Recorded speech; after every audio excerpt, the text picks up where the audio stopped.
ನಮಸ್ತೆ ಎಲ್ಲರಿಗೂ. ಋತಿಕೇಶ್ ಕಿಚನ್‌ಗೆ ಸ್ವಾಗತ. ಸುಲಭವಾಗಿ ಮತ್ತು ರುಚಿಯಾಗಿ ಮಾಡುವಂತಹ ಎಗ್ ಮಸಾಲಾ ರೆಸಿಪಿನ ತೋರಿಸ್ಕೊಡ್ತಾ ಇದ್ದೀನಿ. ಬನ್ನಿ ನೋಡೋಣ ಹೇಗೆ ಮಾಡೋದು ಅಂತ.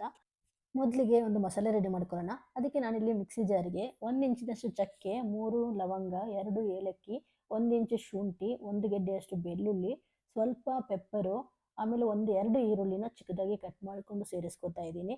ಜೊತೆಗೆ 1 ಮುಷ್ಟಿಯಷ್ಟು ಕೊತ್ತಂಬರಿ ಸೊಪ್ಪನ್ನ ಸೇರಿಸ್ಕೊಂಡು, ನೀರು ಸೇರಿಸಿ ಇದನ್ನು ನುಣ್ಣಗೆ ರುಬ್ಕೋಬೇಕು. ನಂತರ ಅದೇ ಮಿಕ್ಸಿ ಜಾರಿಗೆ ನಾನು 2 ಟೊಮೆಟೊನ ಹಾಕ್ಬಿಟ್ಟು ಇದನ್ನು ಪೇಸ್ಟ್ ಮಾಡ್ಕೋತಾ ಇದ್ದೀನಿ. ನಂತರ ನಾನಿಲ್ಲಿ 8 ಮೊಟ್ಟೆನ ಬೇಯಿಸ್ಕೊಂಡು ಇಟ್ಕೊಂಡಿದ್ದೀನಿ. ಇದನ್ನ ಇವಾಗ ನೂಲಿನ ಸಹಾಯದಿಂದ ಕಟ್ ಮಾಡ್ಕೋತಾ ಇದ್ದೀನಿ. ನೋಡಿ ಈ ಥರ ಎಲ್ಲಾನು ಮೊಟ್ಟೆನೂ ಕಟ್ ಮಾಡ್ಕೊಂಡು ಇಟ್ಕೋಬೇಕು. ನಂತರ ಸ್ಟವ್ ಮೇಲೆ ಒಂದು ಕಡಾಯಿ ಇಟ್ಕೊಂಡು ಅದಕ್ಕೆ 2 ಟೇಬಲ್ ಸ್ಪೂನಿನಷ್ಟು ಅಡುಗೆ ಎಣ್ಣೆನ ಸೇರಿಸ್ಕೊಂಡು 2 ದೊಡ್ಡ ಈರುಳ್ಳಿನ ಚಿಕ್ಕದಾಗಿ ಕಟ್ ಮಾಡಿಕೊಂಡು ಸೇರಿಸ್ಕೊತಾ ಇದ್ದೀನಿ.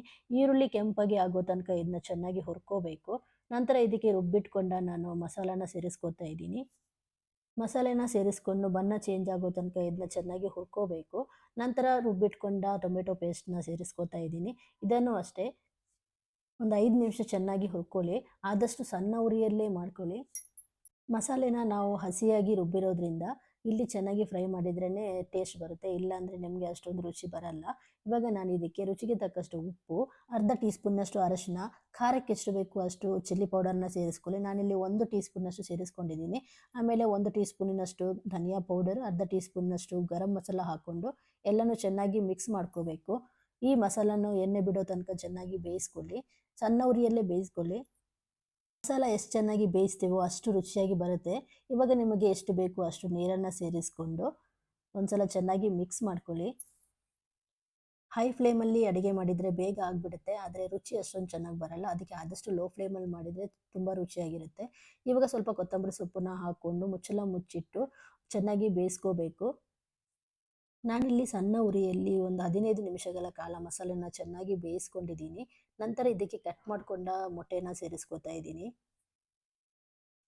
ಮೊಟ್ಟೆನ ಸೇರಿಸೋ ಮೊದಲು ನೀವು ಖಾರ, ಉಪ್ಪನ್ನ ಚೆಕ್ ಮಾಡ್ಕೊಳ್ಳಿ. ಬೇಕು ಅನಿಸಿದ್ರೆ ಆ ಟೈಮಲ್ಲಿ ಹಾಕ್ಕೊಂಡು ಮಿಕ್ಸ್ ಮಾಡಿಕೊಂಡು ಆಮೇಲೆ ಮೊಟ್ಟೆಗಳನ್ನು ಸೇರಿಸ್ಕೊಳ್ಳಿ. ಎಲ್ಲೋ ಭಾಗ ಮೇಲ್ಗಡೆ ಬರೋ ಥರ ಈ ಥರ ಮೊಟ್ಟೆಗಳನ್ನು ಸೇರಿಸ್ಕೊಳ್ಳಿ. ಆವಾಗ ನಿಮಗೆ ಎಲ್ಲೋ ಭಾಗ ಮಸಾಲೆಯಲ್ಲಿ ಮಿಕ್ಸ್ ಆಗೋದಿಲ್ಲ. ಇವಾಗ ಎಲ್ಲ ಮೊಟ್ಟೆಗಳಿಗೂ ನಾನು ಸ್ವಲ್ಪ ಮಸಾಲೆನ ಮೇಲ್ಗಡೆ ಹಾಕಿಬಿಟ್ಟು ಮುಚ್ಚಳ ಮುಚ್ಚಿ ಮತ್ತೆ ನಾನು 10 ನಿಮಿಷಗಳ ಕಾಲ ಸಣ್ಣ ಉರಿಯಲ್ಲಿ ಬೇಯಿಸ್ಕೊತಾ ಇದ್ದೀನಿ. ನೋಡಿ ಇವಾಗ ರೆಡಿ ಆಯಿತು. ಮೇಲ್ಗಡೆಯಿಂದ ಸ್ವಲ್ಪ ಕೊತ್ತಂಬರಿ ಸೊಪ್ಪು ಮತ್ತು ಕಸೂರಿ ಮೇಥಿಯನ್ನು ಹಾಕಿದರೆ ರುಚಿಯಾದ ಎಗ್ ಮಸಾಲ ರೆಡಿ.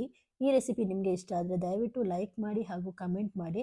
ನನ್ನ ಚಾನಲ್‌ನ ಸಬ್ಸ್ಕ್ರೈಬ್ ಮಾಡೋದನ್ನು ಮಾತ್ರ ಮರಿಬೇಡಿ. Thank you.